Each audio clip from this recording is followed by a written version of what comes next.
for, I think, athletes in all sports, in all scenarios, when you look up the scoreboard and it isn't close, they tend to focus on that and not the fact that there's a whole nother quarter to play. And that's a huge mistake. And obviously, you can say, well, we want to learn from that. But, athletes back in the 1920s didn't learn from it. In the 30s and 40s and et cetera, all the way up to today. It's just one of those psychological traps that your team is either susceptible to or they're not. And once you go through it once, it really helps you to not go through it again. And really the only adjustment, because everything that LaSalle did we had prepared for, but the only adjustment we made was when they really turned the pressure up in the fourth quarter after a made basket.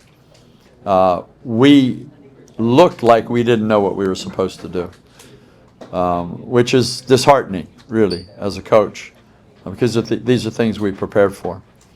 So we took a timeout and we just, drew it up on the board exactly what they needed to do. And, if you took note, then you saw the ball move pretty quickly after that up the court. But we still were, I think, a bit shell-shocked by,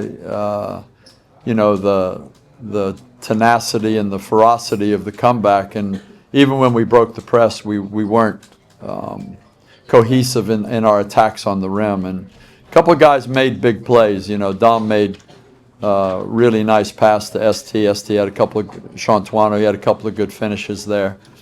And we made our free throws. So, that's how we pulled it out. But, that phrase just sticks in my throat to even say, you're up, what were we up, 33 or something like that? To say we pulled it out, I'll probably sleep pretty well tonight, but I won't sleep well Monday night, I'm sure, as we really start to reflect on this and prepare for UP.